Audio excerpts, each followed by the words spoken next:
Ceci est une œuvre de fiction entièrement reconstruite afin qu'aucun événement ni personnage réel ne puisse être identifié. Ce qui va être raconté est l'histoire des choix intérieurs et des limites silencieuses d'une femme, racontée à travers son point de vue. Je me souviens de ce soir-là, à ce dîner aux 5. Le son subtil du cristal contre le cristal. Antoine avait posé son téléphone sur la nappe immaculée. Un geste. C'était un signal, ce petit clic sec. Il avait dit que l'avenir devait être discuté. Séparément. À cet instant, je n'étais pas en colère. J'étais juste silencieuse, observant le vide qui s'installait dans ses yeux gris. Je n'ai rien dit de plus, pas tout de suite. J'avais appris, par une longue fréquentation de son monde, que le silence pouvait parfois être la seule façon de bien écouter ce qui se cassait vraiment. La fragilité de notre existence venait d'être mise à nu. Un homme mesurant le monde en chiffres, pensait avoir acheté toutes les certitudes. Mais certaines choses, même en euros, ne s'achètent pas. Même quand la trahison frappe, parfois, il faut juste attendre de voir où le vent va tourner. Avant de continuer, si vous le souhaitez, abonnez-vous à la chaîne et dites-moi doucement dans les commentaires d'où vous écoutez cette histoire, cela me ferait très plaisir. Ma vie, je l'avais construite sur du verre. C'est ce que je me disais parfois, un luxe étincelant sous le soleil parisien, mais toujours avec la conscience aiguë qu'un rien pouvait la faire voler en éclats. Pendant 4 ans, sous les lustres du 5, entouré du murmure des fortunes et du tintement du cristal, j'ai cru vivre ce rêve, celui que seule une certaine élite peut s'offrir. J'étais Émilie Moreau, l'épouse du magnate du numérique, Antoine Moreau. J'attendais notre premier enfant. Notre maison à Neuilly-sur-Seine, avec ses vues imprenables sur le Grand Paris, était le symbole de cette perfection. Mais les rêves, voyez-vous, ont cette cruelle habitude de se gâter, surtout quand l'amour se mue en stratégie. Ce soir-là, la nacre des huîtres, le velours de ma robe de maternité bleu saphir, tout semblait trop parfait. J'avais 5 mois de grossesse. Je caressais mon ventre, ce petit secret de joie, et je souriais à mon mari de l'autre côté de la table immaculée. Antoine, à 45 ans, était pour le monde, le fondateur et PDG de Moreau Technologies, un homme qui avait transformé l'infrastructure numérique. Ses traits ciselés, son regard gris perçant, sa confiance froide, tout était une étude de seconde. Chaque geste, une seconde comptait comme de l'or. Il était le centre de ma vie depuis 4 ans. Les sphères de caviar vous plaisent, chérie, demanda-t-il, sans lever les yeux de son téléphone. Son pouce glissait sur l'écran avec une précision militaire, absorbé par ses analyses. Elles sont merveilleuses, répondis-je doucement. Tout est merveilleux. Merci. Il verrouilla enfin son appareil et le posa sur la nappe blanche. Un geste destiné à signaler une attention totale, mais qui ressemblait plus à une trêve fragile. Il souleva son verre de vin blanc, faisant tourbillonner le liquide couleur paille. « Émilie » commença-t-il. La légère chaleur dans sa voix disparut instantanément, remplacée par la froideur clinique qu'il utilisait en conseil d'administration. Nous devons discuter de l'avenir. Une petite anticipation monta dans ma poitrine. Allions-nous enfin parler des prénoms, du thème de la chambre, ou du voyage promis sur la côte d'Azur pour la Baby Moon? J'aimerais beaucoup, dis-je, me penchant légèrement. Je pensais si c'est un garçon, peut-être pourrions-nous l'appeler comme ton père, Charles? Antoine cligna lentement des yeux, comme si j'avais parlé une langue qu'il ne voulait pas traduire. Non, ce n'est pas ce que je voulais dire. Je parle de notre avenir, le tien et le mien. Séparément. L'air se figea dans mes poumons. Le murmure des conversations, le cliquetis des couverts, tout s'effondra en un bourdonnement sourd. Séparément, répétai-je, à peine audible. Quoi? Que dis-tu, Antoine? Il laissa échapper un soupir bref, celui qu'il utilisait quand un jeune cadre ne comprenait pas une directive simple. J'ai déjà demandé à mon avocat, maître Lemaire, de finaliser les papiers de divorce. Ils sont prêts. Je voulais juste te le dire moi-même ce soir, avant qu'ils ne soient livrés à la maison demain matin. Ce fut comme si la gravité avait changé, me laissant en apesanteur, sans attache. Le mot divorce ne perça pas, il explosa. Je sentis le sang se retirer de mon visage. Mon pouls battait dans mes oreilles comme un tambour d'avertissement. Ma main se posa instinctivement sur mon ventre, protectrice et stupéfaite, comme si mon corps pouvait abriter l'enfant de ce moment. Divorce. Le mot me brûla la langue. Tu plaisantes. C'est une mauvaise blague. Mon cœur tambourinait dans ma poitrine, des ailes de panique s'écrasant contre mes côtes.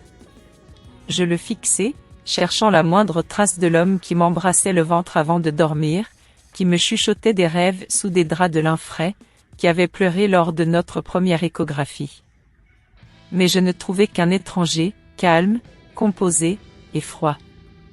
Je ne plaisante pas, Émilie, dit-il froidement, prenant une gorgée de son vin. Je suis plus sérieux maintenant que jamais. Ce mariage n'est plus un partenariat fonctionnel. Ma situation a changé. Mes priorités ont changé. Ta situation, répétai-je, la voix brisée. Je suis enceinte, Antoine. Je porte notre bébé. Comment tes priorités ont-elles changé, exactement? Il ne s'y a pas. Il semblait même vaguement ennuyé. La grossesse complique les choses, je l'admets, mais ce n'est pas insoluble. Il marqua une pause pour ajuster le revers de sa manche. L'enfant sera bien pourvu. J'ai déjà organisé une fiducie substantielle. Et pour toi, tu recevras une compensation comme stipulé dans le contrat de mariage. Le contrat de mariage. Ce pavé de 20 pages de jargon légal que j'avais signé dans la brume du bonheur prénuptial. Une formalité, avait-il dit. Juste du papier. Je n'en avais pas lu la moitié. Maître Lemaire me l'avait glissé sur la table une semaine avant notre mariage. Antoine avait balayé ça d'un revers de main, une sauvegarde corporative, quelque chose que tous les hommes à son poste devaient faire. J'avais eu confiance. Maintenant, des larmes piquaient mes yeux, chaudes, amères, pleines d'humiliation. Pourquoi, murmurai-je. Pourquoi maintenant? Y a-t-il quelqu'un d'autre? Il fit une pause, comme s'il pesait un rapport trimestriel, calculant si la vérité méritait d'être divulguée. C'est une simplification excessive, dit-il avec aisance. Puis, après un temps, mais oui, il y a quelqu'un d'autre. Son nom est Béatrice Delacroix. C'est un contact professionnel. Elle comprend le monde dans lequel je vis, le stress, les enjeux. Béatrice Delacroix. Ce nom me frappa comme un coup de poing. Cette brune frappante, associée dans la finance, qui rôdait autour de Moreau Technologies depuis des mois. Je l'avais brièvement rencontrée à une soirée de charité. Béatrice ne m'avait même pas adressé la parole. Ses yeux perçants avaient balayé au-delà de moi, comme si j'étais un simple accessoire du décor. L'insulte avait été subtile, mais cuisante. À cet instant, elle m'avait fait me sentir invisible, sans importance, une femme facilement remplaçable. Et maintenant, la voici, la remplaçante rendue réelle. Alors tu me jettes, murmurai-je. 4 ans, notre bébé. Rien n'a d'importance. Cela signifie, répondit Antoine froidement, posant sa serviette avec une précision méticuleuse, que nous avons atteint notre conclusion naturelle. Il se leva, ajustant les manches de son costume bleu marine taillé sur mesure. La voiture vous ramènera à la maison. J'ai un autre engagement. Les papiers seront livrés à 10 heures. Je vous recommande d'avoir un conseil légal sur place, ajouta-t-il avec une finalité corporative. Bien que cela n'affectera pas le résultat. Il ne m'embrassa pas. Il ne toucha pas mon bras. Il se tourna simplement et s'éloigna, comme un PDG raccrochant un appel, sans jamais regarder en arrière.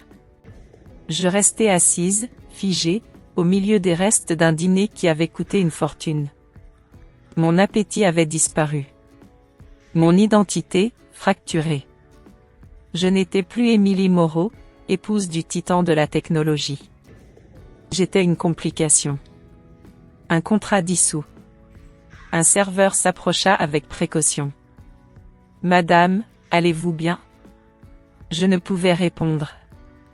Je fis un hochement de tête, raide, mécanique. Les larmes coulèrent silencieusement, laissant des traînées brillantes sur mes joues, trempant la soie de ma robe. À cet instant, ce n'était pas seulement le chagrin. C'était la honte.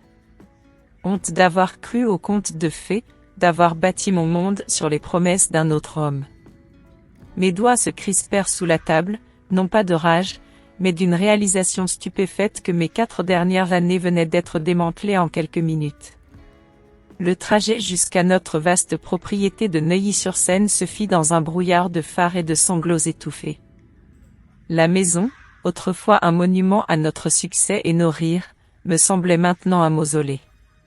Des photos dans les couloirs, des rires aux éclats, des toasts joyeux, le cliquetis des verres pour notre anniversaire. Tout cela me paraissait être une fiction soigneusement orchestrée. Je suis entrée dans la chambre principale, une suite plus grande que l'appartement où j'avais passé la majeure partie de mes 20 ans. Le côté d'Antoine du placard était déjà vide. Son valet était passé. Tout avait été orchestré. Ce n'était pas une décision impulsive. C'était une extraction stratégique, exécutée avec une précision corporative et zéro émotion. J'ai passé la nuit recroquevillée dans la chambre d'amis, incapable d'endurer le parfum persistant d'Antoine sur nos draps. Je n'ai pas dormi. Je suis restée allongée, une main sur mon ventre, sentant les légers battements de vie à l'intérieur. C'était la seule chose qui me retenait à la réalité dans un monde qui s'était écroulé autour de moi. J'étais enceinte, seule, mise au rebut par un homme qui me voyait désormais comme un passif à éliminer. Le matin n'arriva pas avec le soleil, mais avec une pluie fine et froide qui correspondait au vide lancinant dans ma poitrine. Je suis restée assise, silencieuse, dans le salon caverneux, fixant les jardins manucurés qui plongeaient vers la Côte d'Azur. J'avais l'impression de ne rien ressentir. Un fantôme dérivant à travers la vie que j'avais crue mienne. Précisément à 10 heures, la sonnette retentit. Un carillon métallique et sec qui tranchait le silence comme une guillotine. Je me suis préparée à ce que j'imaginais être la remise de mes papiers de divorce, la confirmation finale et brutale de tout ce qui était perdu. J'ai ouvert l'énorme porte en noyer. Ce n'était pas un coursier. Debout sur le perron glissant, à côté de 2 valises noires et élégantes, se tenait Madame Dubois. La mère d'Antoine. Elle était l'incarnation de l'héritage. Grande, composée, indéniablement redoutable dans son manteau de cachemire gris ardoise. Ses cheveux argentés tirés en un chignon impeccable. Elle se tenait avec la confiance inébranlable de quelqu'un élevé parmi les diplomates et les dynasties. Ses yeux gris acier, de la même teinte que ceux d'Antoine, ne montraient aucune pitié. Ce qui y brûlait était bien plus féroce. Un but. J'ai cligné des yeux, confuse. Nous avions toujours maintenu des rapports polis mais distants. Elle était cordiale, mais réservée, comme si elle m'évaluait toujours derrière un mur invisible. Madame Dubois. Ma voix s'est brisée. Qu'est-ce que vous faites ici? Madame Dubois regarda au-delà de moi, dans l'intérieur froid et résonnant de la maison que son fils avait bâtie. Son regard se posa sur mon ventre légèrement arrondi, et il s'adoucit. À peine. J'ai entendu ce que mon fils a fait, dit-elle, sa voix précise et sans phare, tranchant l'air humide du matin. C'est un lâche et un imbécile. J'ai donc fait mes bagages. Elle fit un pas en avant, son parfum se mêlant à l'odeur de la pluie lorsqu'elle franchit le seuil. Si vous me le permettez, dit-elle simplement, je m'installe. Je ne pouvais que la fixer. Madame Dubois, se tenant maintenant sur les marbres du manoir dont son fils venait d'exiler sa femme, ressemblait à une contradiction vivante. La femme qui envoyait autrefois des cadeaux d'anniversaire impeccablement emballés mais impersonnels se tenait là, parmi ses bagages assortis, avec l'énergie de quelqu'un qui reprend des terres en territoire ennemi. Mon esprit tournait lourd de chagrin et d'incrédulité. Était-ce un piège? Une embuscade émotionnelle? Un cheval de Troie envoyé par Antoine pour contrôler le récit, pour s'assurer que je signe les documents calmement, sans scandale? Je commençais à peine à comprendre que la famille Moreau opérait à un niveau de pensée stratégique bien plus calculé que je ne l'avais jamais imaginé. Installée, trouvai-je enfin ma voie.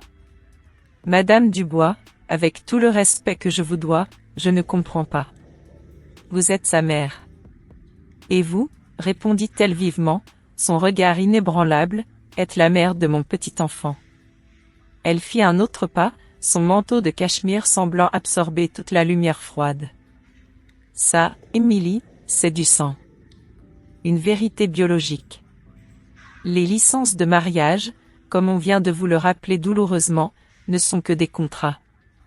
Et mon fils vient de rendre douloureusement clair ce qu'il pense des contrats.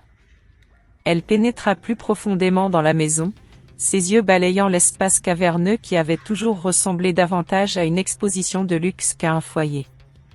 C'était un chef-d'œuvre de designer, rempli de pièces choisies pour leur valeur marchande et de meubles qui criaient le statut, pas le confort. C'était, à bien des égards, le reflet d'Antoine lui-même, poli, prestigieux, et émotionnellement stérile. Pour Madame Dubois, c'était plus qu'une maison vide. C'était un champ de bataille drapé de velours et de silence. Une forteresse de fierté, maintenant vidée par la trahison. Et pour moi, regardant Madame Dubois se mouvoir dans cet espace, il y avait quelque chose de surréel à voir cette femme élégante, autrefois distante et intouchable, maintenant ancrée par quelque chose de brut et de profondément humain. « Avez-vous du thé ?» demanda Madame Dubois, retirant déjà son manteau. « Du thé Earl Grey, si possible. Et vous devriez prendre une camomille pour vos nerfs, et pour le bébé. » Ce n'était pas une question. C'était une suggestion vêtue d'un ordre. Engourdie, je la conduisis à la cuisine industrielle, une étendue d'acier inoxydable froid et de marbre italien importé, un endroit où je ne me suis jamais vraiment senti chez moi.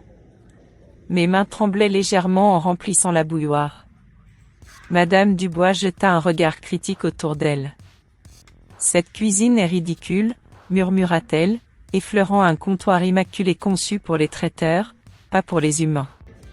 Elle n'a pas d'âme. Je me retournai, m'appuyant contre le bord froid de la pierre. Ma composure commençait à se fissurer. Ma voix vacilla, prise entre l'incrédulité et le besoin de réponse. Le poids de la journée, la trahison, la peur, tout cela remonta à la surface, menaçant de me submerger. J'avais réussi à tenir depuis le restaurant, mais le calme contrôlé de Madame Dubois perçait mon armure. « Pourquoi êtes-vous vraiment ici, Madame Dubois ?» Ma voix trembla. « Antoine vous a-t-il envoyé pour, quoi ? Pour vous assurer que je ne fasse pas de scène ?» La question resta suspendue entre nous.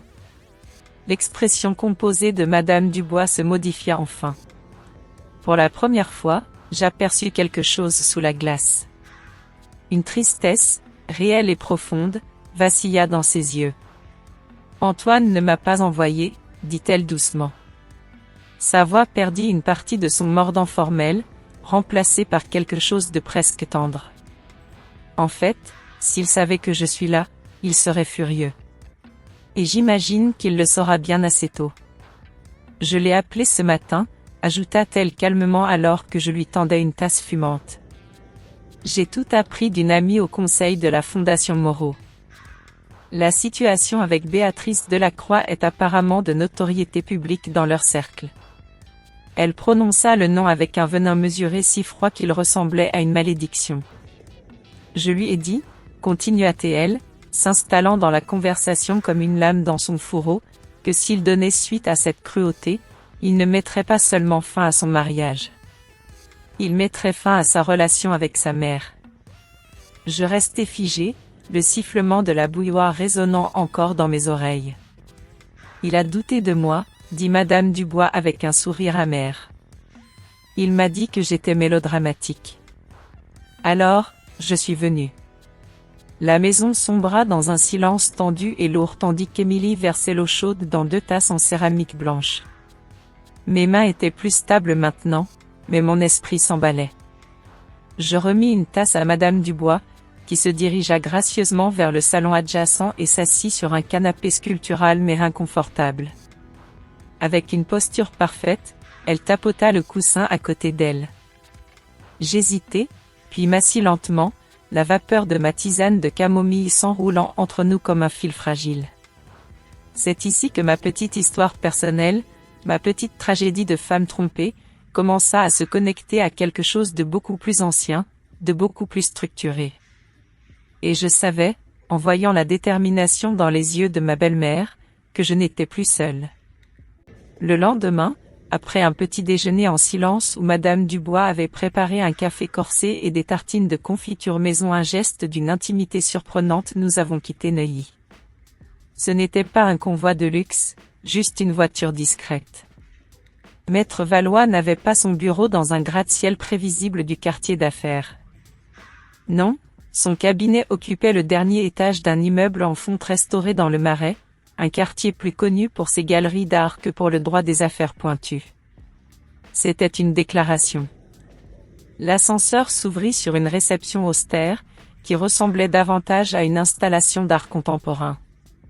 Murs blancs, tableaux abstraits noirs et rouges surdimensionnés, mobilier angulaire conçu pour décourager la détente.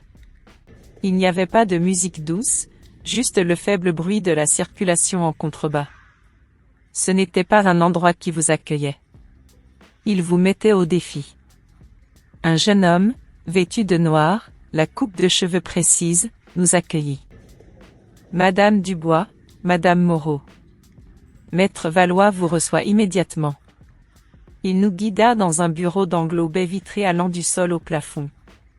Et là, debout sur fond de ciel parisien, comme un général inspectant le terrain avant la bataille, se tenait Maître Solange Valois. Elle était tout ce que j'avais imaginé. Fin de la quarantaine, menue mais ferme. Elle portait une robe bleu marine si impeccablement ajustée qu'elle semblait pouvoir trancher le verre. Élégante, sévère, construite avec une précision absolue. Ses cheveux sombres étaient coupés en un carré géométrique encadrant des pommettes sculptées et des yeux qui ne rataient rien.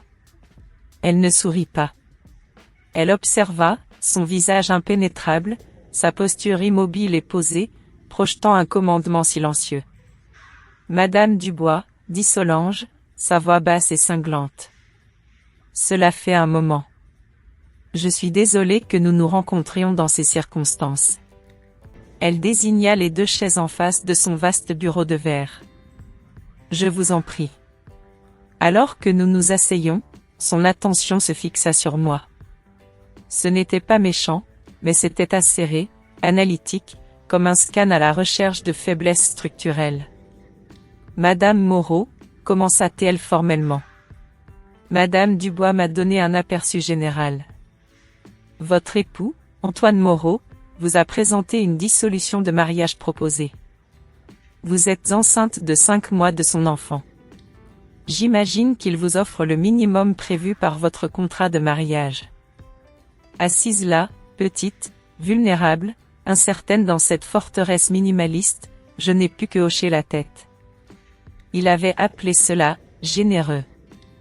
Un rire sec, presque inaudible, m'échappa.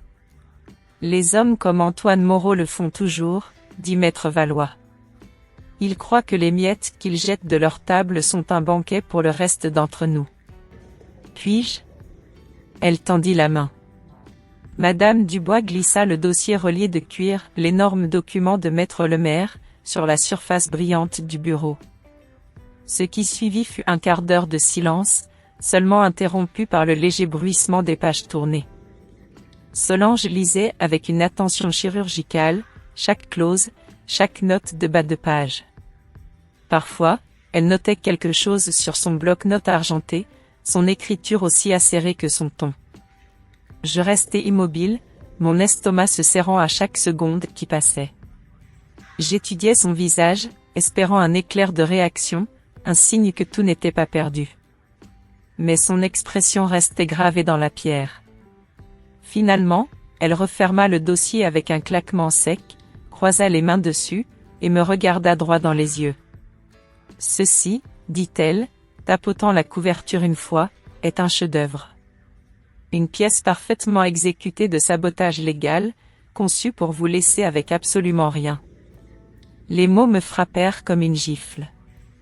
Maître Lemaire, son avocat, est très bon dans son travail, ajouta Solange avec froideur. L'accord que vous avez signé est une forteresse, continua-t-elle, son ton vif. Chaque clause est conçue pour vous priver de toute réclamation réelle sur la succession maritale. Il définit les biens matrimoniaux de manière si étroite que la seule chose à laquelle vous auriez droit réellement serait un pourcentage déprécié de la valeur des meubles. Il annule votre droit à une pension alimentaire significative, la limitant à une somme symbolique pour une courte période. Il crédite la croissance substantielle de sa valeur nette pendant notre mariage à des intérêts commerciaux préexistants, ce qui place effectivement son empire entier hors de votre portée légale. Elle leva les yeux.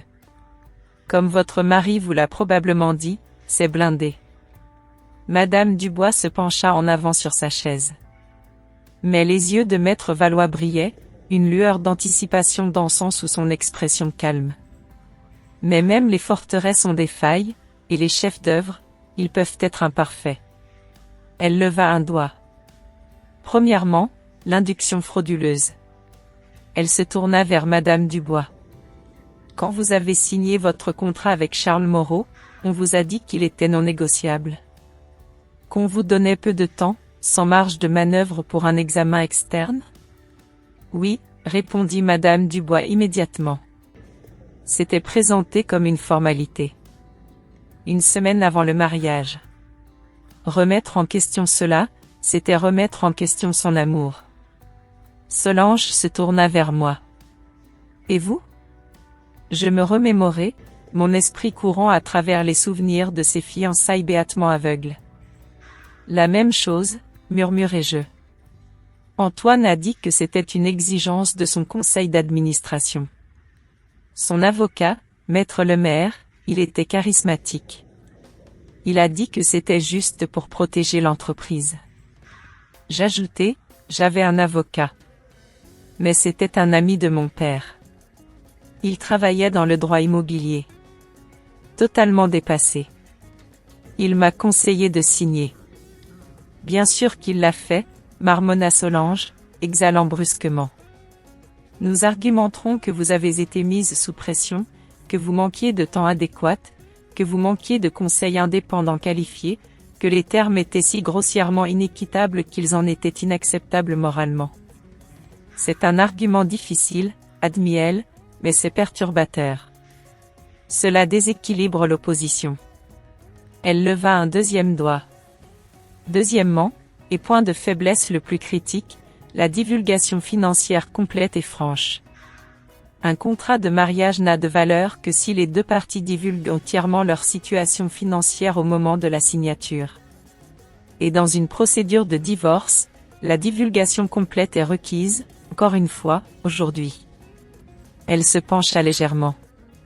Les hommes comme Antoine Moreau et son père avant lui n'aiment pas la divulgation. Ils bâtissent leur fortune dans l'ombre. Ils utilisent des sociétés écrans, des comptes offshore, et des labyrinthes de fiducie familiale pour enterrer leur véritable richesse. Ils montrent un jeu de chiffres aux impôts, un autre à l'autorité des marchés financiers, et un troisième, bien plus petit, à la femme qu'ils essaient de divorcer. Sa voix baissa, prenant une teinte de conspiration teintée d'une étincelle électrique. Notre travail n'est pas de charger de front le contrat de mariage, dit Solange Valois. Notre travail est d'exiger une comptabilité médico-légale de chaque centime qu'Antoine Moreau contrôle. Nous assignerons ses partenaires, ses gestionnaires de patrimoine. Nous rendrons le processus de divulgation si invasif, si coûteux, et si susceptible d'exposer des choses qu'ils préféreraient garder enterrées, que son accord blindé deviendra soudainement un passif très gênant. Pour la première fois en ce qui semblait être une éternité, je sentis quelque chose s'agiter en moi, une faible lueur d'espoir. Vous pensez qu'il cache de l'argent? Maître Valoiry. Ce fut un son métallique et vif. Ma chère, dit-elle, un homme qui revendique une valeur nette d'1 milliard d'euros en vaut presque 2 ou 3. La question n'est pas s'il le cache. La question est où. Elle se renversa dans son siège. Le cuir gémit doucement. Ce qui nous amène, continua-t-elle, à l'enfant. Pour la première fois, son expression s'adoucit alors que ses yeux se posaient sur mon ventre. Ce n'est plus seulement un divorce. C'est une question de pension alimentaire, d'héritage. En France, dit-elle, il existe des lignes directrices pour la pension. Mais ces lignes directrices ne deviennent que de simples suggestions quand le parent est de très haute valeur nette. Nous argumenterons que votre enfant mérite une vie alignée sur la véritable réalité financière de son père. Pas une fiducie contrôlée par Antoine, mais un arrangement direct et substantiel ordonné par le tribunal. Nous exigerons l'école privée, la sécurité à temps plein, une garde d'enfants professionnelle, un logement dédié, des voyages internationaux. Nous allons construire un budget de soutien qui fera paniquer son équipe juridique. Elle marqua une pause, puis se tourna vers Madame Dubois, sa voix gagnant en force. Mais plus que tout, cet enfant est l'héritier Moreau, la seule continuation de sa lignée. Cela rend son affaire avec Béatrice Delacroix non seulement cruelle, mais catastrophiquement à courte vue. Il rejette la mère de son héritage pour une indulgence temporaire. Nous ne dirons pas cela au tribunal, ajouta Solange Valois. Mais nous nous assurerons que cela soit clair dans la presse, au conseil d'administration, et dans les cercles sociaux qui comptent. L'ampleur du plan, sa froide précision et sa force implacable étaient aussi terrifiantes qu'exaltantes. Ce n'était pas seulement une bataille juridique. C'était la guerre, et les assignations étaient les armes. Ce sera brutal, moche, public, et Antoine Moreau, il ne joue pas franc jeu. Il engagera des enquêteurs privés, avertit Solange, sa voix froide et inébranlable. Ils fouilleront votre passé, votre famille, vos amis. Ils essaieront de vous peindre comme une opportuniste cupide, instable, hystérique, et une mère inapte. Ils laisseront fuiter des histoires dans la presse. Ses yeux se fixèrent sur les miens. Êtes-vous préparé à cela? Je baissai les yeux sur mes mains, puis regardai Madame Dubois, dont le visage s'était durci dans une expression de résolution inébranlable. Le visage froid et illisible d'Antoine à ce dîner me revint en mémoire. Je me rappelai qu'il avait traité notre enfant un être de complication. Et à cet instant, quelque chose en moi se brisa, puis se reconstruisit dans le même souffle. Toute la peur, la confusion, la trahison, se coagulèrent en quelque chose de plus tranchant. Le but. Quelque chose en moi s'alluma. Un feu que j'ignorais posséder. Que voulez-vous que je fasse? Demandai-je, ma voix calme mais ferme. Un sourire lent et satisfait étira enfin les lèvres de maître Solange Valois. Il la transforma, révélant le requin que les avocats d'héritage déconseillaient à voix basse. Bien, dit-elle. Revenez toutes les deux dans cette maison. Vous ne la quittez pas. C'est votre résidence conjugale. Ne le laissez pas vous intimider au point de partir. À partir de maintenant, toute communication passe par moi. Vous ne répondez pas à ses appels. Vous ne répondez pas à ses messages. S'il se présente, vous ne le laissez pas entrer. Vous m'appelez. Elle fit glisser un carnet et un stylo argenté sur la table de verre. Deuxièmement, vous commencez un journal à partir d'aujourd'hui et en remontant. Documentez tout. Chaque conversation financière, chaque promesse, chaque mention d'actifs. Quand parlait-il du jet privé, de cet investissement offshore, du cadeau d'anniversaire valant plus qu'une voiture? Notez tout. Date, lieu, témoin, s'il y en avait. Ce sont les fils que nous allons tirer. Je pris le carnet lentement, sentant son poids. Ce n'était pas juste du papier. C'était une arme. Chaque souvenir, chaque moment que j'avais autrefois rejeté comme anodin ou affectueux, pouvait désormais devenir une preuve critique. Ce n'était pas de la nostalgie. C'était des munitions. Troisièmement, dit-elle, se tournant vers Madame Dubois, vous connaissez le monde dans lequel il évolue, ses cercles, ses faiblesses. Nous avons besoin de points de pression. Des membres du Conseil qui attachent de l'importance à l'image publique. D'anciens rivaux qui aimeraient le voir trébucher. Tout levier que nous pouvons appliquer en dehors du tribunal. Solange Valois se leva, signalant la fin de la réunion. Mes honoraires sont de 100 000 €. Madame Dubois m'a assuré que ce n'était pas un problème. Nous commençons l'enquête immédiatement. Ce sera une longue route, Émilie. Mais je vous le dis, quand nous aurons terminé, Antoine Moreau apprendra qu'un partenariat viable est une rue à double sens. Et que sa complication, ajouta-t-elle avec un éclair dans les yeux, est sur le point de devenir le problème le plus coûteux qu'il ait jamais eu. En sortant dans les rues du Marais, je me sentais différente. Le chagrin était toujours là, mais il avait été percé par un faisceau de clarté unique et vif. Je n'étais plus une victime. Je me préparais à la guerre. Je n'étais plus seulement une épouse dévastée. J'étais une cliente, une combattante. Et Madame Dubois, ma belle-mère acérée et d'acier, se tenait à mes côtés. Nous venions d'engager un requin, et maintenant, nous allions chasser. Revenir à la résidence de Neuilly-sur-Seine fut une expérience étrange. Ce n'était plus le mausolée d'un mariage brisé. Avec Madame Dubois marchant d'un pas déterminé dans les vastes couloirs, la maison s'était transformée en centre de commandement, en véritable forteresse. L'air, autrefois épais du désespoir de ma solitude, vibrait désormais d'une intention claire. Un siège arrivait, et nous étions en train de dresser nos remparts. Dans l'après-midi même, un serrurier, discrètement convoqué par Madame Dubois, arriva. Il changea toutes les serrures de la maison. Le personnel de maison, le chef, la gouvernante, les jardiniers, tous salariés par Antoine reçut chacun 2 semaines de congés payés. Nous avons besoin d'intimité, avait dit Madame Dubois d'un ton qui n'admettait aucune discussion. Puis, à ma grande stupéfaction, elle commença à nettoyer la cuisine design et froide elle-même, avec une énergie pratique et méthodique. Quand on est en guerre, Émilie, déclara-t-elle en essuyant un comptoir de marbre avec une détermination frappante, on contrôle ses lignes d'approvisionnement et on coupe les espions. Antoine signe leur chèque. Leur loyauté leur appartient. Pour moi, cette nouvelle réalité était étourdissante, mais stabilisatrice. Le chagrin continuait de monter par vagues, mais il était désormais recouvert par quelque chose d'autre. L'agence.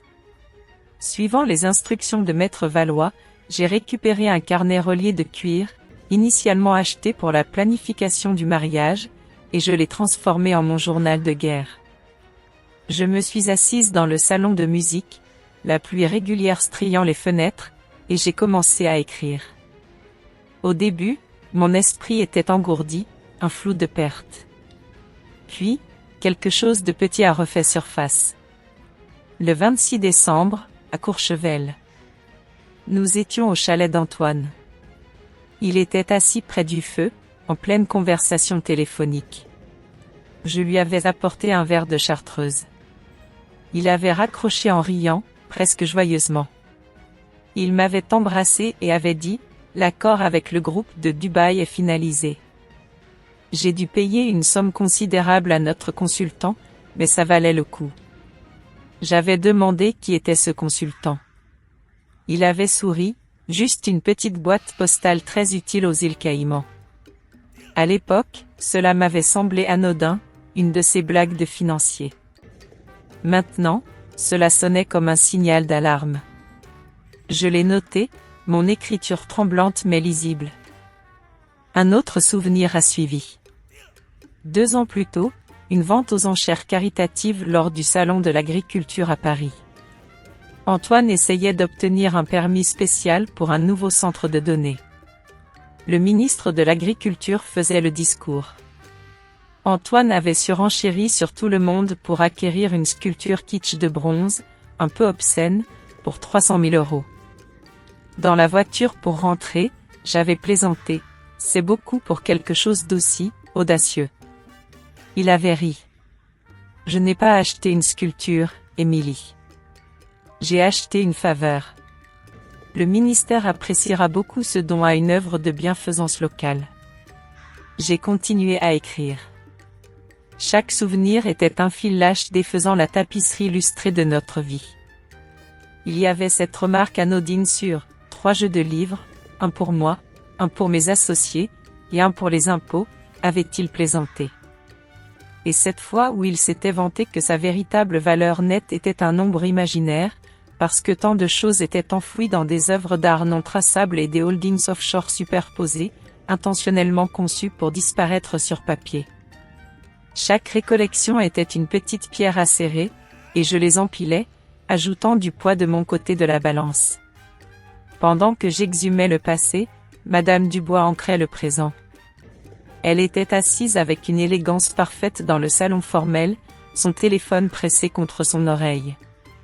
Ses conversations étaient stratégiques, des chefs d'œuvre de sous-entendus. Meredith, ma chérie, comme c'est agréable d'avoir de tes nouvelles, ronronna-t-elle à l'épouse de Monsieur Thorne, la voix la plus influente du conseil d'administration de Morrow Technologies. Oui, je reste un peu avec Émilie. Elle a besoin de moi en ce moment. Oh, vous savez, Antoine, il traverse une phase turbulente, tellement reminisce de son père, ne trouvez-vous pas? Vous vous souvenez de cette fâcheuse affaire avec la jeune femme? Si erratique, si impulsif, cela a ébranlé toute la famille. Son ton s'adoucit, presque compatissant. C'est déchirant de voir le schéma refaire surface. On s'interroge sur la stabilité, sur le long terme. Et cette Béatrice Delacroix, elle semble alimenter ses pires instincts. Elle laissa le nom flotter avant de le balayer avec désinvolture. Bien sûr, je suis certaine que tout est anodin. C'est un homme brillant, mais un mari avec une femme enceinte à la maison qui prend des décisions imprudentes, c'est troublant pour tout le monde. Donnez mes amitiés à Charles Thorne. Ce n'était pas une attaque. C'était de l'inquiétude. Madame Dubois ne remettait pas en question la moralité d'Antoine. Elle semait le doute sur quelque chose de bien plus précieux pour un homme comme Monsieur Thorne, la stabilité d'Antoine et le risque qu'il représentait désormais pour ses propres investissements. Le premier contre-coup d'Antoine arriva 2 jours plus tard. Mon téléphone sonna. Son nom apparut à l'écran, accompagné d'une photo souriante de notre voyage à Bali. Mon cœur heurta violemment mes côtes. Mon premier réflexe, entraîné pendant 4 ans, fut de décrocher. Mais Madame Dubois apparut dans l'encadrement de la porte, comme si elle était appelée par instinct. Non, dit-elle doucement. Laisse-le sonner. Ma main trembla tandis que la sonnerie emplissait la pièce. Puis, enfin, le silence. Immédiatement, un message apparut. Il faut qu'on parle. Ne sois pas puéril. Un autre suivit 1 minute plus tard. Est-ce que tu laisses sérieusement ma mère filtrer mes appels? C'est absurde. Je ne laisserai pas mon avocate surpayée gérer ma vie personnelle. Je viens. Ce message envoya une vague de panique froide à travers moi. Il vient, murmurai-je, tendant le téléphone à Madame Dubois. Elle lut le texte, sa bouche se resserrant en une ligne dure et résolue. Bien, dit-elle. Laisse-le venir.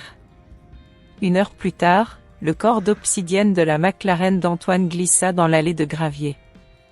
Il en sortit, impeccable, poli, tout le portrait du cadre puissant revenant revendiquer son domaine. Il marcha avec assurance jusqu'à la porte d'entrée, inséra sa clé. Elle ne tourna pas. Il essaya de nouveau, plus fort, le métal grinçant bruyamment contre la nouvelle serrure.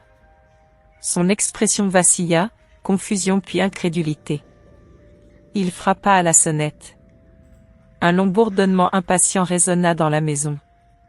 À l'intérieur, nous regardions tous les deux le flux de la caméra de sécurité sur une tablette. Le visage d'Antoine, si familier, était déformé par la fureur. « Émilie » cria-t-il, sa voix étouffée par le chêne épais. « Ouvre cette porte immédiatement.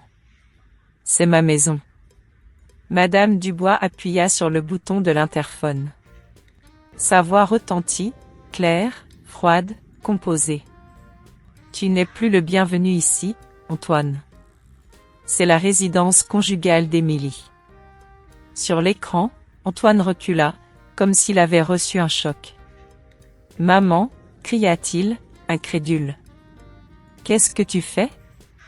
Laisse-moi entrer. » « Non. » La voix de Madame Dubois vint à travers le haut-parleur. « Tu as fait ton choix. Tu as quitté ta femme enceinte. Tu n'as pas le droit de contrôler les conséquences. Si tu as quelque chose à dire à Émilie, tu peux le diriger par l'intermédiaire de son conseil légal.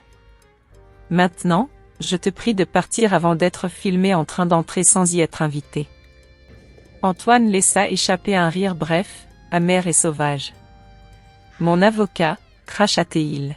« Tu crois que maître Solange Valois va m'effrayer ? Je vais vous enterrer toutes les deux sous les frais de justice. Je prouverai qu'elle est une mère inapte. Je prendrai mon enfant. » Mon souffle se bloqua. La menace me trancha, mais à côté de moi, Madame Dubois se tenait comme la pierre, calme, inébranlable, et quelque chose en moi vacilla. Non pas de peur, mais de défi. « Tu ne feras rien de tel, » dit Madame Dubois, son ton tombant dans un registre froid et mortel. « Ton père a tenté ces mêmes tactiques. Il a essayé de menacer, de brutaliser. C'était indigne de lui alors, et c'est indigne de toi maintenant.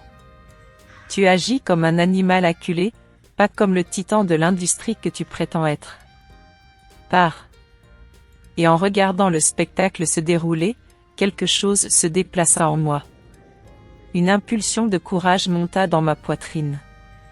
Je m'avançai et appuyai moi-même sur l'interphone. Ma main tremblait, mais ma voix résonna ferme. « Pars, Antoine.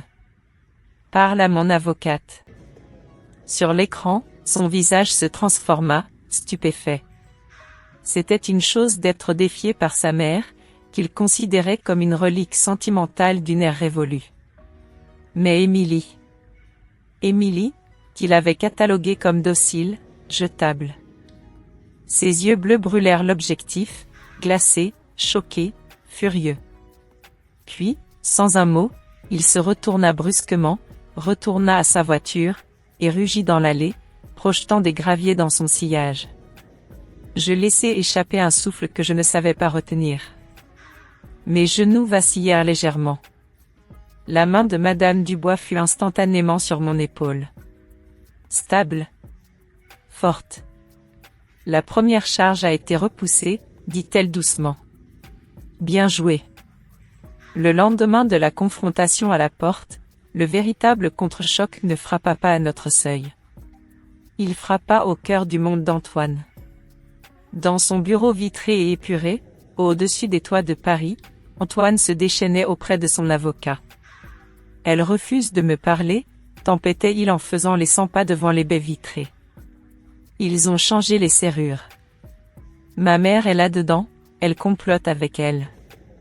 En face de lui, Maître Lemaire, notre avocat, habituellement si posé, semblait tendu. « Antoine », commença-t-il avec prudence. « Je vous avais prévenu que cette stratégie entraînerait une escalade. » « Ce n'est pas une escalade, » coupa Antoine. « C'est de la posture. Elle cédera. » C'est à cet instant précis que l'assistante de Maître Lemaire entra, portant une boîte épaisse si remplie de documents qu'elle ressemblait à une commande en gros pour une imprimerie. « Ceci vient d'arriver pour vous, monsieur, du cabinet de Maître Solange Valois. » Maître Lemaire ouvrit la boîte.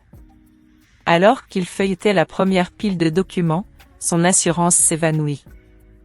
Le dossier du dessus était une requête de divulgation de 20 pages, simple, mais d'une densité écrasante. Il exigeait 10 ans de déclaration fiscale personnelle et d'entreprise, tous les relevés bancaires, nationaux et internationaux, tous les achats et ventes d'actions, tous les courriels liés à la création de sociétés écrans ou de fiducies de dissimulation d'actifs, les registres d'achat de toutes les œuvres d'art, biens immobiliers, et honoraires de consultants, y compris l'accord de Dubaï. Ce n'était pas une simple demande de pension. C'était une déclaration de guerre chirurgicale. Maître Lemaire expira lentement, reposant le premier document. Puis il regarda Antoine, les dernières traces de confiance arrogante avaient disparu de son visage. « Antoine, dit-il gravement. Ce n'est pas de la posture.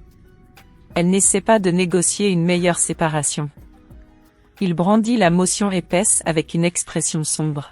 « Elle essaie de prendre votre entreprise tout entière. » La réaction d'Antoine fut immédiate et furieuse. En représailles à cette découverte financière agressive, il lança une guerre juridique totale. Son équipe déposa immédiatement des requêtes pour annuler les assignations, les qualifiant de harcelantes et frivoles. Simultanément, Antoine transforma les médias en armes. Un article de tabloïd vicieux circula, dépeignant Émilie comme une opportuniste manipulatrice exploitant sa grossesse pour l'argent. Les voitures de paparazzi commencèrent à se garer devant la propriété. Les objectifs photographiaient à travers le portail en fer. La pression sur mon esprit et mon corps augmenta dangereusement. Mais Madame Dubois restait inflexible. « Il veut vous voir vous effondrer », me dit-elle calmement, se tenant protectrice à mes côtés. « Ne le faites pas. Votre force est votre plus grande arme. » Même à travers des nuits blanches, je continuais d'écrire. Je creusais. Puis, je me souvenais d'un détail crucial. Notre 3e anniversaire, à Saint-Barth. Antoine était au téléphone, un verre de vin à la main sur la terrasse privée de la villa. Il souriait, ravi. Il m'avait montré un graphique sur son ordinateur portable, un réseau complexe de sociétés écrans étiqueté le projet Midas. Il m'avait dit, c'est une fondation Liechtenstein, totalement intraçable. Elle détient toute la propriété intellectuelle qui compte vraiment. Puis il avait ri. Tout est légal, m'avait-il dit. Si tu peux te payer les avocats pour le rendre légal.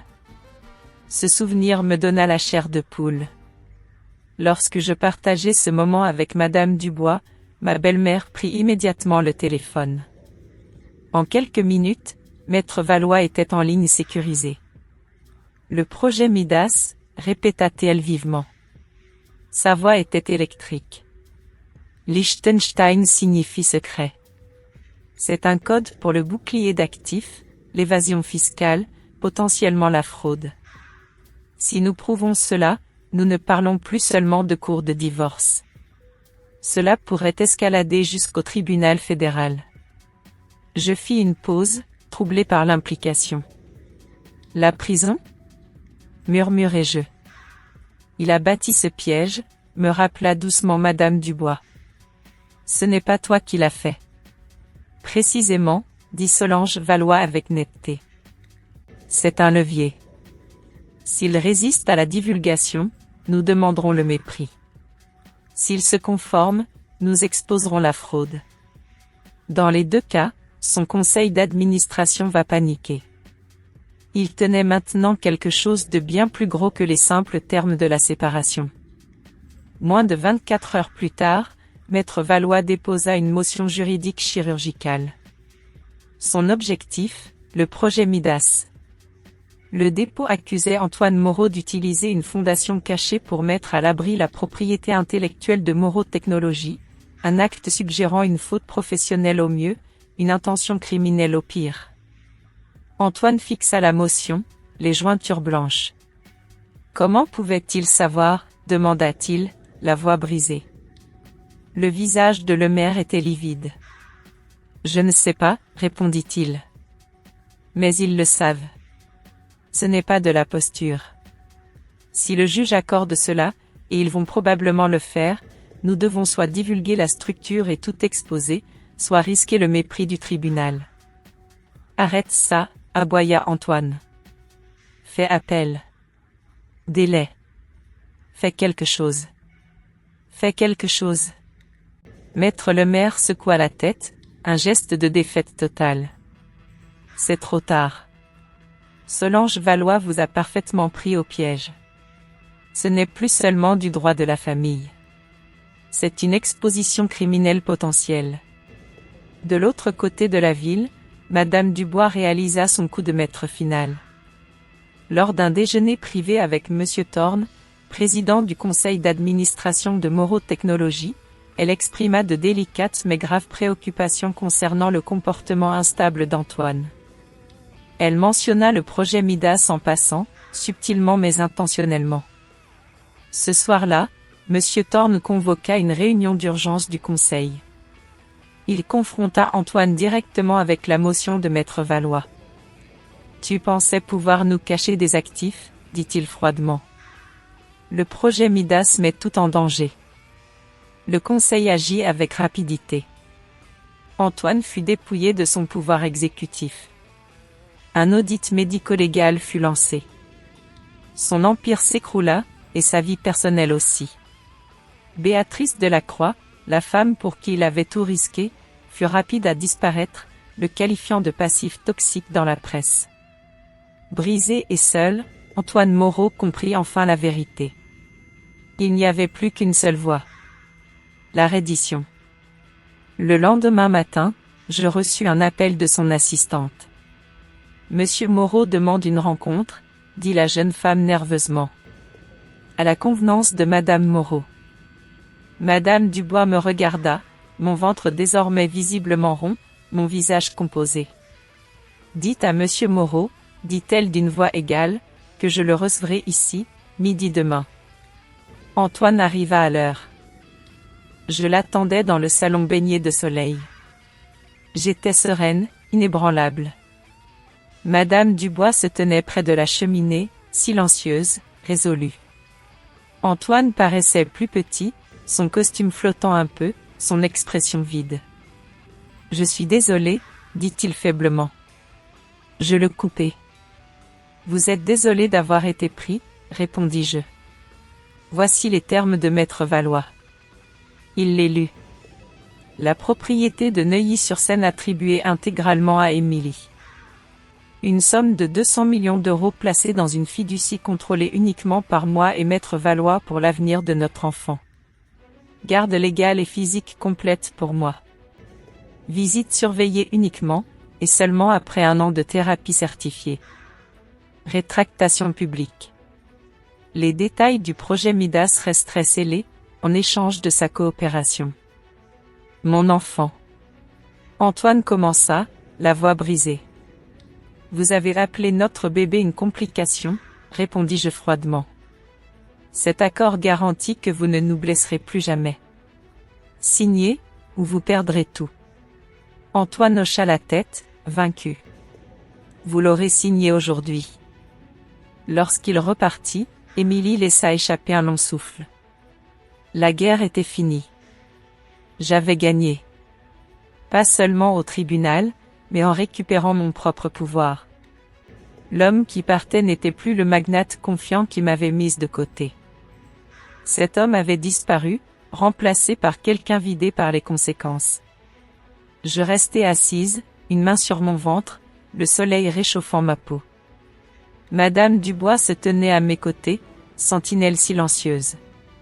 Nous avions transformé le chagrin en force, et bâti une forteresse sur les ruines. Les jours qui suivirent la rencontre à la porte furent étrangement calmes à la maison. L'énergie de la bataille avait laissé place à une attente pesante. Puis, les nouvelles commencèrent à filtrer, non pas par les médias tapax en grave-l'œil, mais par les murmures silencieux des cercles que Madame Dubois savait si bien naviguer. Le conseil d'administration de Moreau Technologies avait tenu une réunion d'urgence. L'impact de la motion de Maître Valois sur le projet Midas, cette structure qui sentait l'évasion fiscale à plein nez, avait été immédiat. Pour les administrateurs, la seule chose pire que le divorce de leur PDG, c'était le risque d'une enquête fédérale qui menaçait l'intégrité de toute la société. J'ai appris, par un appel indirect de Madame Dubois, qu'Antoine avait été démis de ses fonctions de direction. Il n'était plus le maître du jeu. Il était désormais un risque de conformité. Je me souviens avoir regardé le jardin, le gravier sous la pluie, et n'avoir ressenti aucune joie exubérante. Seulement une sorte d'épuisement. C'était si rapide. Toute cette façade, construite avec tant d'arrogance, s'était effondrée comme un château de cartes fragilisé par une seule carte maîtresse mal placée. Et puis, il y eut Béatrice Delacroix. Elle avait été remarquée pour la première fois à la dernière soirée de charité de la Fondation Moreau, son bras solidement accroché à celui d'Antoine. Soudain, après l'agitation médiatique feutrée qui avait suivi l'action du Conseil, Béatrice avait disparu des événements. Elle n'était plus à l'inauguration d'une galerie d'art à Saint-Germain. Elle ne répondait plus aux invitations des salons. Elle n'avait jamais été là pour Antoine, l'homme. Elle était là pour le titre, pour l'accès au cercle financier qu'Antoine croyait contrôler. Elle avait disparu dès que son époux potentiel était devenu un passif légal. Ce fut une révélation étrangement dénuée de saveur. Je m'attendais à une colère brûlante, ou peut-être même à un soulagement triomphant. Mais il n'y avait rien de tel. Seulement une distance froide. Antoine avait échangé une vie réelle, une mère et un enfant, contre une image brillante, une illusion. Et cette illusion s'était évaporée dès que la lumière devint trop crue. « Regarde-les, Émilie », me dit Madame Dubois un soir, alors que nous regardions les informations financières à la télévision, un sujet que je n'aurais jamais cru écouter. Ils sont tous pareils. Ils mesurent le monde en euros et en influence. Quand l'influence baisse, l'affection disparaît. C'est la seule loi qu'ils respectent. Je regardais mon ventre, plus rond, plus présent chaque jour. Mon attention s'était déplacée, comme on éteint un mauvais éclairage pour se concentrer sur une flamme plus petite, plus essentielle. Je réalisais que ma victoire ne serait pas dans l'humiliation d'Antoine ou dans la punition de Béatrice. La vraie victoire, celle qui me permettrait de dormir la nuit, serait de pouvoir regarder mon fils ou ma fille, plus tard, et de ne pas avoir honte de ce que j'avais permis, de ce que j'avais été. Ce n'était pas une affaire de vengeance. C'était une question de survie morale.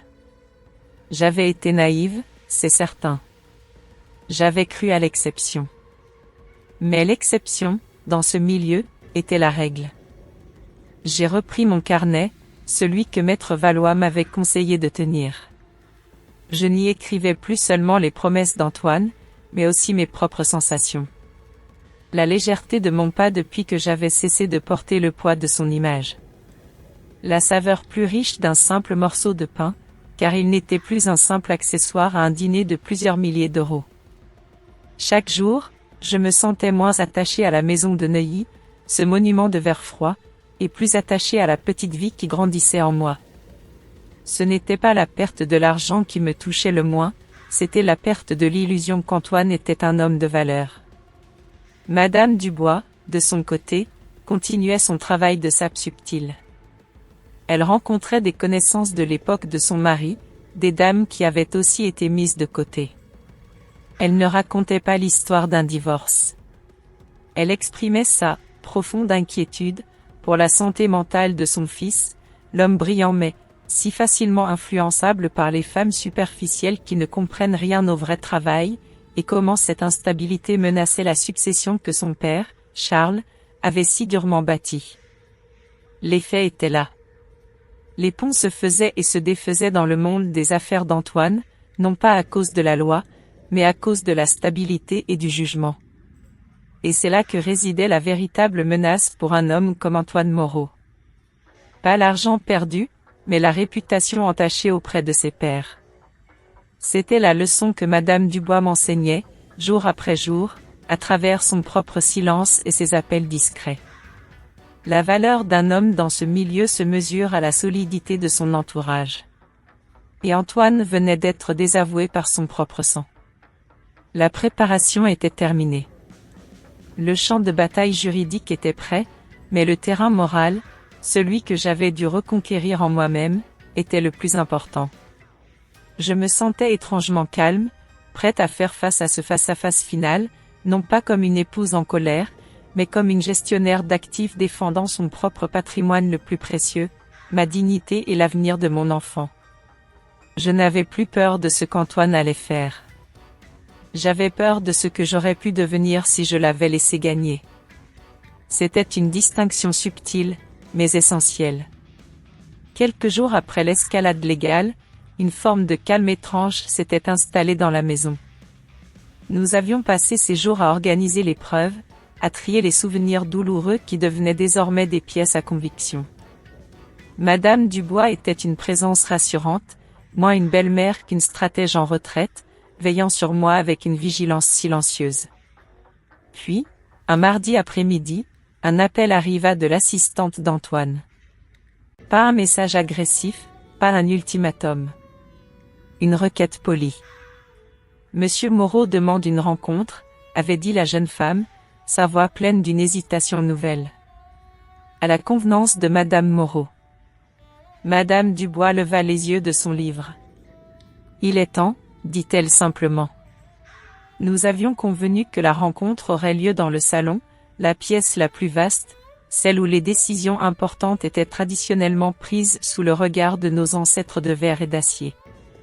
J'acceptai de le recevoir à midi le lendemain. Le temps sembla ralentir jusqu'à ce moment précis. Je me sentais calme, anormalement calme. Mon corps, lourd de l'enfant, se mouvait avec une lenteur étudiée. Je portais une robe simple, pas de bijoux, rien qui puisse être interprété comme une tentative de séduction ou de flamboyance. La tenue d'une femme qui vient négocier la fin d'un contrat. Antoine arriva seul. Pas de garde du corps, pas d'avocat à ses côtés. Juste lui, dans un costume sombre impeccable, mais dont les épaules semblaient un peu moins larges. Il se tenait sur le seuil du salon, comme s'il attendait mon autorisation pour avancer. Madame Dubois se tenait près de la cheminée, une statue de marbre impassible. Je l'invitai d'un signe de tête vers le canapé en face de moi. Il s'assit lourdement. Il semblait avoir vieilli de 5 ans en quelques semaines. Ses yeux cherchaient les miens, puis se posaient sur le tapis, les tableaux, n'importe où ailleurs. Le silence s'étira, ce silence pesant que l'on trouve après un coup de tonnerre. Je suis désolé, commença-t-il, sa voix étonnamment faible. Pour ce que j'ai dit. Pour tout. Je ne pensais pas clairement. Je le laissai finir sa phrase. Je pris le temps de savourer le son de l'air qui s'échappait de mes poumons, pas un soupir de soulagement, mais une simple expiration. Je ne voulais pas qu'il pense que j'étais ému. Vous êtes désolé parce que vous avez été pris, Antoine, répondis-je, ma voix basse, sans la moindre inflexion de colère. Le mot fut lâché comme une pierre bien polie. Pas une insulte. Une observation clinique. Il tressaillit. La vérité le frappa plus durement que n'importe quelle invective. Il n'avait pas de réponse préparée pour cela. J'attendis, laissant ce silence étirer le moment, marquer le changement absolu de dynamique. Il avait l'habitude d'avoir toutes les cartes. Maintenant, il n'avait plus rien. Je levai doucement la main, un geste d'arrêt, une façon de dire « assez de ce théâtre ». Puis, calmement, je glissai une seule feuille de papier sur la table basse entre nous. C'était la synthèse des exigences principales préparées par Maître Valois. Voici les termes. Ils ne sont pas négociables, dis-je. C'était la première fois que je parlais de mes termes. Antoine baissa les yeux. Ses doigts tremblèrent en prenant la feuille. Il lut lentement, chaque point scellant un peu plus sa défaite. La cession complète de la propriété de Neuilly-sur-Seine, le règlement de 200 millions d'euros placés dans une fiducie sous mon contrôle exclusif pour l'avenir de notre enfant, la garde légale et physique complète, et des visites uniquement sous supervision après 1 an de thérapie prouvée. Il y avait aussi la condition de la rétractation publique, l'équivalent d'un suicide professionnel ciblé. Il leva les yeux, l'air défait. Émilie, mon enfant. Vous avez appelé notre bébé une complication, répétai-je, toujours calme. Vous avez essayé de nous effacer. J'ai appris quelque chose de vous, Antoine. Pour vous, la famille était jetable. Cet accord garantit que la mienne sera protégée. Vous subviendrez financièrement, mais votre influence s'arrête là. Il chercha le regard de Madame Dubois, une supplique muette. Elle lui renvoya son silence habituel, cette fois teinté d'une indifférence absolue, celle d'une mère qui a déjà fait son deuil de son fils. Jugement, réalisa-t-il, sachant qu'il n'avait rien à négocier. Il hocha la tête une fois, brisé. Je signerai aujourd'hui, dit-il simplement. Puis il se leva et partit, sans un mot de plus. En le regardant partir, je ne ressentis ni joie, ni triomphe. Seulement un immense vide. La bataille était gagnée, oui. Mais le prix, c'était la mort de l'espoir. L'espoir qu'un homme, même riche et puissant, puisse choisir la tendresse plutôt que l'assurance. L'histoire d'Émilie, ou plutôt, mon histoire, se termine ici. Elle se termine dans cette pièce baignée de soleil, avec le poids léger et la respiration régulière d'un nouveau-né. Vous avez vu la fureur, la trahison, la froideur calculée. Et vous avez vu comment, parfois, le silence d'une femme peut être plus assourdissant que tous les procès du monde. Je ne vous dirai pas si j'ai gagné. Je vous dirai simplement que j'ai choisi mon camp. J'ai choisi la dignité plutôt que la vengeance, la construction lente plutôt que la destruction rapide. Peut-être qu'en écoutant ces souvenirs, une scène de votre propre passé vous est revenue. Un mot non dit. Une chaise vide à table. La force, n'est-ce pas, n'est pas dans ce que l'on prend, mais dans ce que l'on refuse de laisser nous être ôté.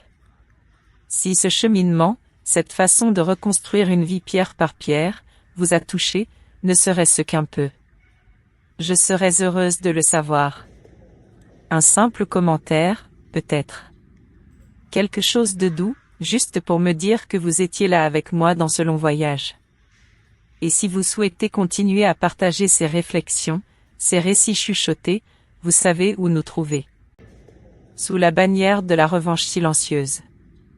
Nous nous reverrons bientôt, je l'espère. Il y a tant d'autres silences qui méritent d'être racontés. Prenez soin de vous. Et surtout, prenez soin de cette petite lumière que vous portez en vous. Cette vidéo est une histoire de fiction inspirée d'expériences de la vie.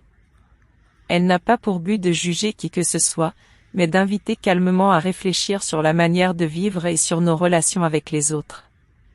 Les personnages, les noms et les lieux n'ont aucun lien avec la réalité et ont été modifiés afin de ne porter préjudice à personne. Puissiez-vous, à travers cette histoire, prendre un instant pour vous souvenir de votre propre vie et des personnes qui vous sont chères.